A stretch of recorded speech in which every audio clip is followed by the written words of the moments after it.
Alright, so here we have a musician's friend catalog that is 10 years old.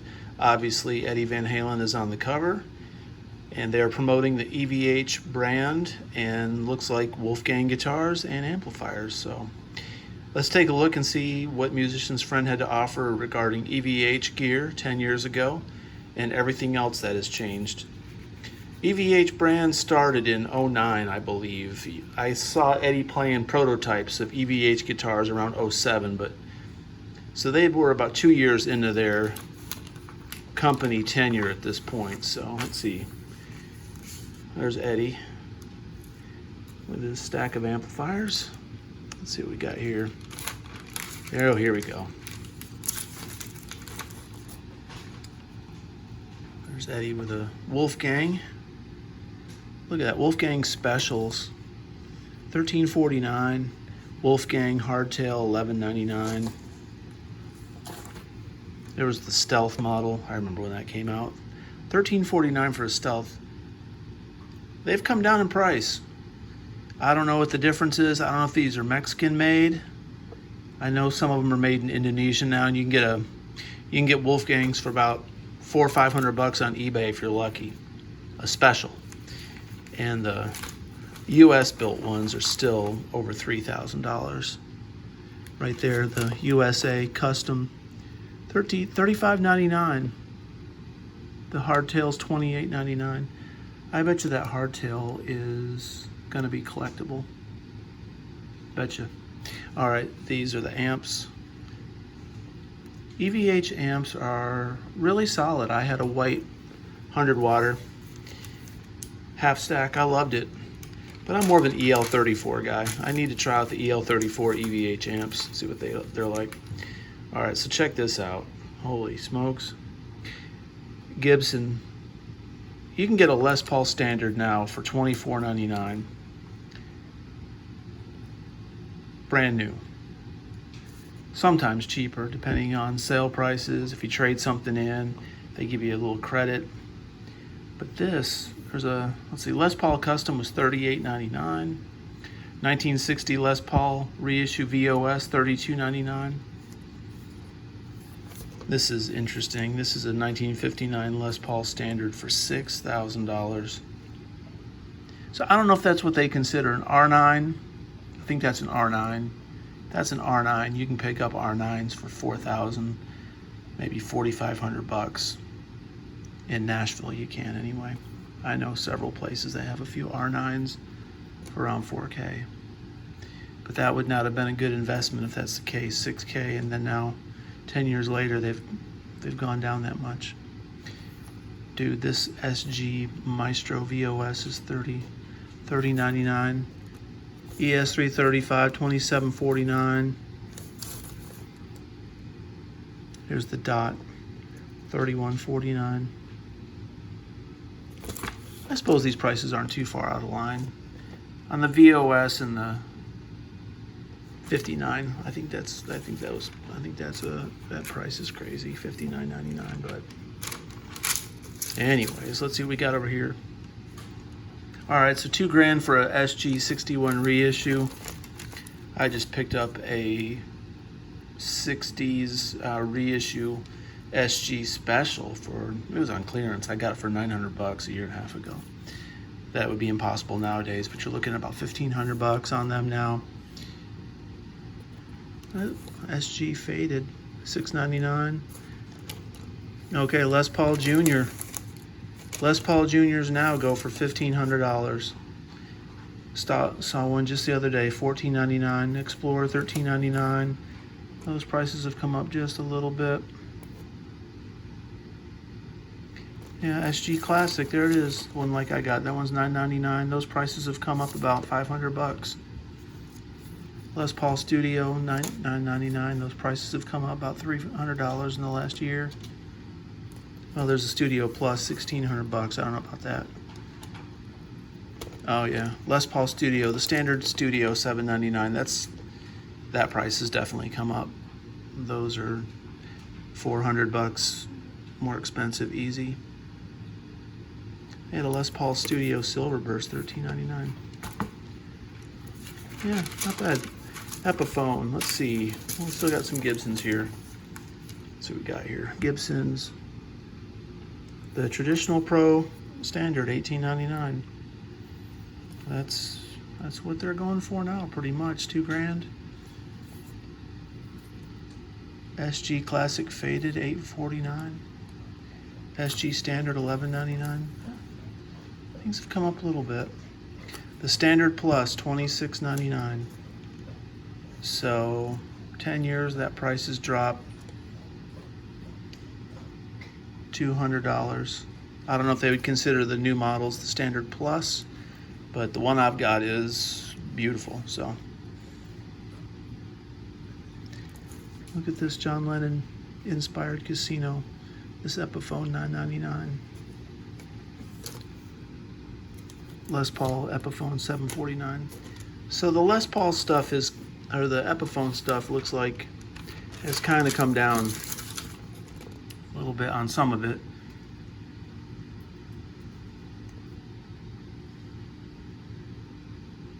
I don't know, maybe not. Les Paul Standard Plus top, $549. So I guess 10 years for inflation, the prices are very similar today, so I guess prices kind of have come down in a way. There's a Nighthawk. I didn't know Epiphone made a Nighthawk. $3.99 for Epiphone Nighthawk. Weird. Look at this odd beast. I don't know about that. What else we got over here? Ah, Fender. Good Fender stuff. This Eric Clapton, $37.99. No thanks. 2011 Pine Strat. There's a David Gilmour Blackie right there, a black one.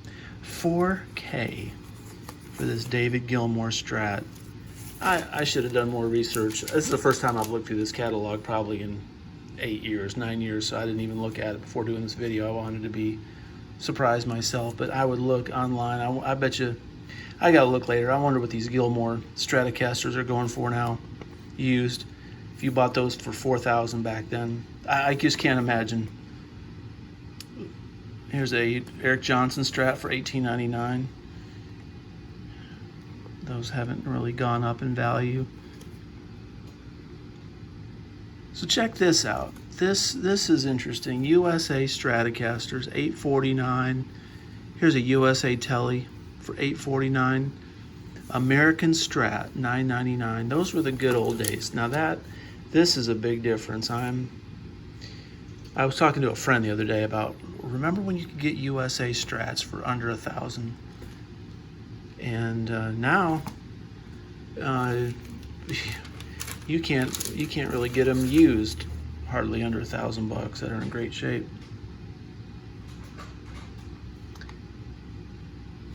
I had one of these HSS Strats. It was pretty good. Yeah, we got some of these. That's interesting. The 72 Classic Series for $6.99. They still go. The Mexican ones sell for about that now, from what I recall.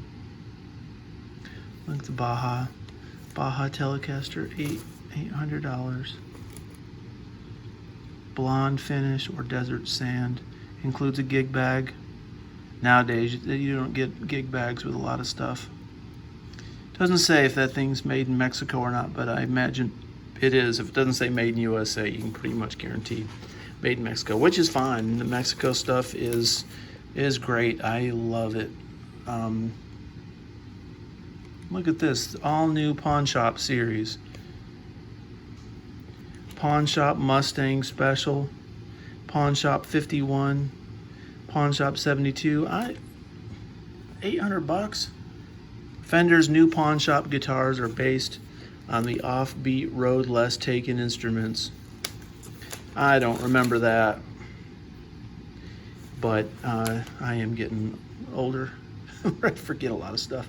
Blacktop series. I had a blacktop Jaguar. I had the same color, and I paid $4.99 for it. It was solid. It was a good guitar. But if you're gonna get a Jaguar, you might as well get the get the real deal, I think. I got rid of it for a Telecaster, which was probably a smart trade.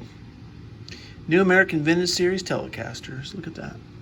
$1,700, $14.99.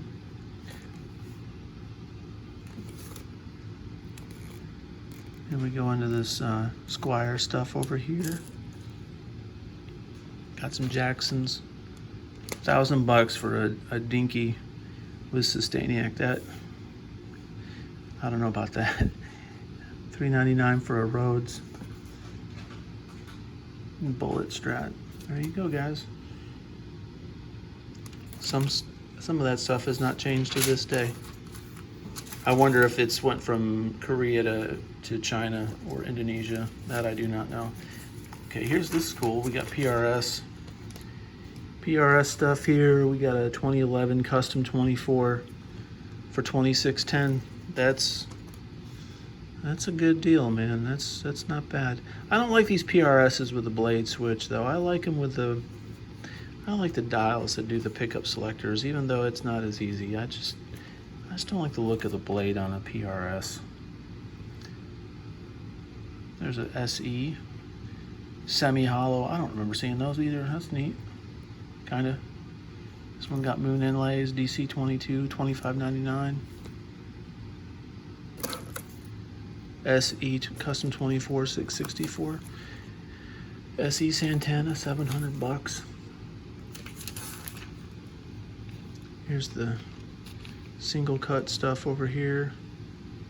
Check this out. These are these Gretches, these lesser expensive Gretches for $6.99, $7.49. Those prices have gone up just a little bit, but not bad. Not a lot of inflation there. Look at this right here. EC401, this ESP with a Floyd, $6.99. That is a great deal. If I could go back in time and grab one of those for $6.99, I probably would. I don't like active pickups, but that's pretty nice. Ibanez Artcore. Ibanez Artist.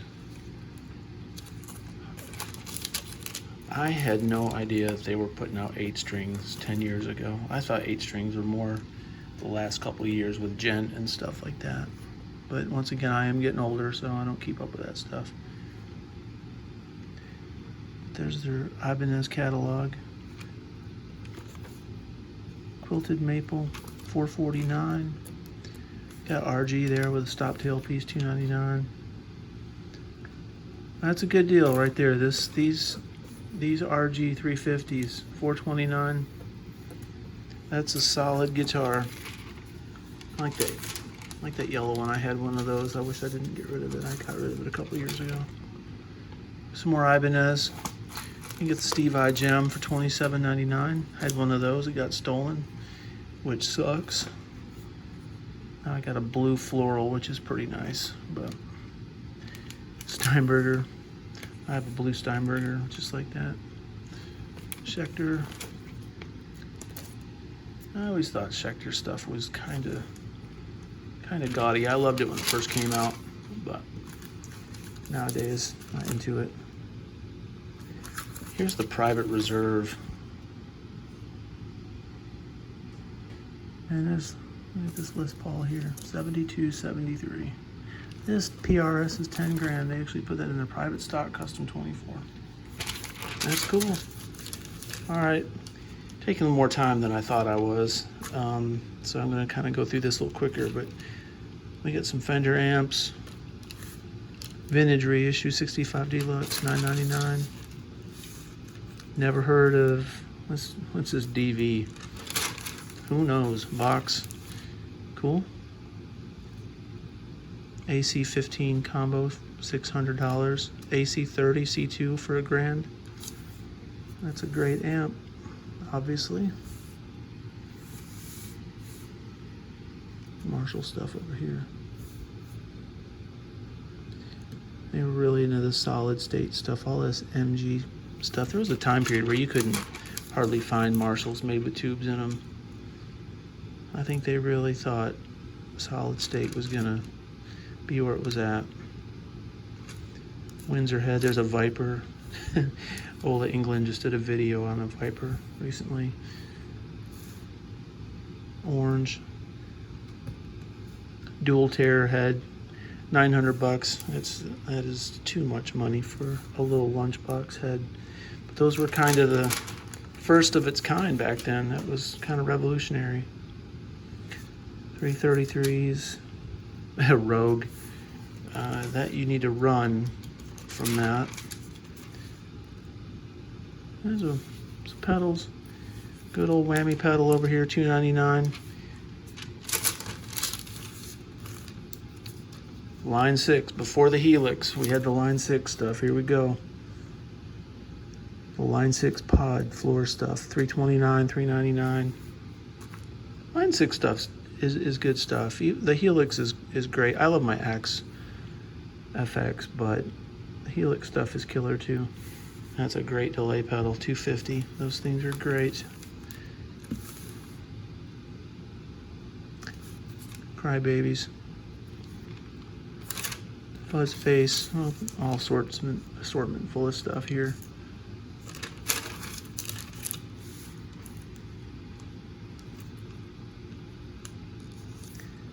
Tube Screamer, the Holy Grail, $179. Some things never change. Let's do some basses real quick. Not really into basses. I do play bass on my demos and stuff, but not a bass player. Bass amps. There's the man right there, Michael Anthony, promoting this Peavey stuff. Rumble, Fender Rumble.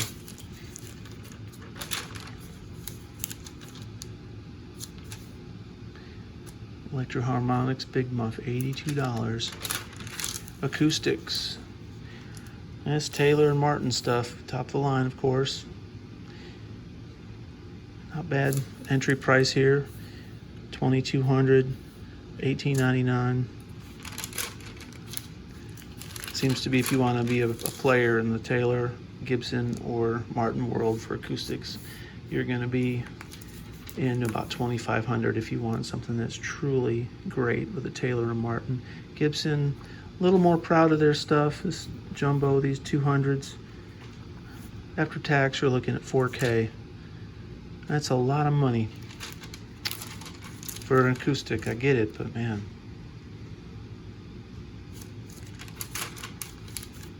It's just a lot. Ibanez acoustics. Don't see a lot of people playing Ibanez acoustics. These single cut Ibanez I always thought were kind of neat, but they sound a little thin. And then before the female revolution really started in guitar playing with Taylor Swift, they had 4 pink guitars here, 4 or 5. Acoustic amps. Joe Satriani. Look at that, Ibanez, love that. Pickups. What do we got here? Gibson. That's a 490R 109. That's about the same price today, I would say. I don't think you can buy Gibson pickup stock anymore. I think they stopped selling them. Actually, I think you just got to get them on eBay. Like burst buckers and stuff. Cases, harmonicas. Fender apparel. Fender's got to be selling their gear. Drum stuff, electronic drums. This stuff's dangerous to buy. You buy this stuff, it's state of the art when you get it, and then 1 year later it's out of date.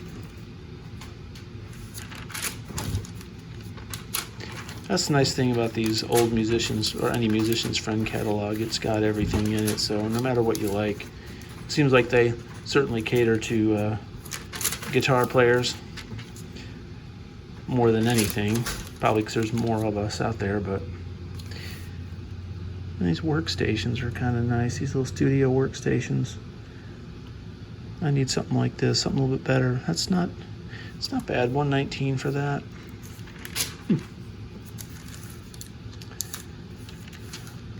Look at this. Back when people were really just starting to get into home recording, like serious with Pro Tools and things.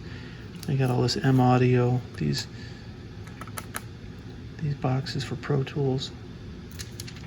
$4.49 for this M Box 2 factory bundle. This early Scarlett stuff, this Focusrite Scarlett. Man, that thing looks a lot different than the one I have now. This older one's $2.99, $2.49. Seems about right. This Apogee. Apogee's always been kind of high end. $600.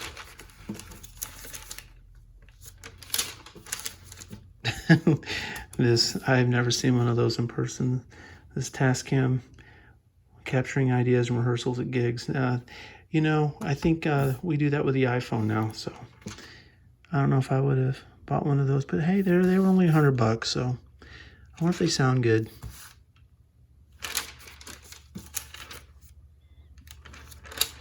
Studio monitors, microphones. This MXL for $79. I remember when they used to sell these things, these budget bundles. I bet you they're pretty good in comparison to some of these really cheap bundles that you get nowadays. I bet you the quality was higher. I had an MXL. It was kind of muddy sounding, but it did the trick for what it was.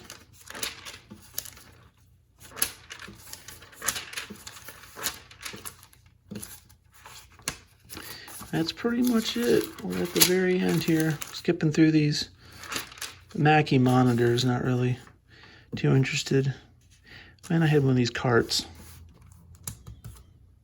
and I left it at a gig. And it really stinks when you play a gig and you make a little bit of money, and then you lose a piece of gear that's that expensive. That's terrible. I never will forget a quick loadout one night, and it got left. Never let anybody help you load your gear. That's just that's bad. All right, keyboard stuff.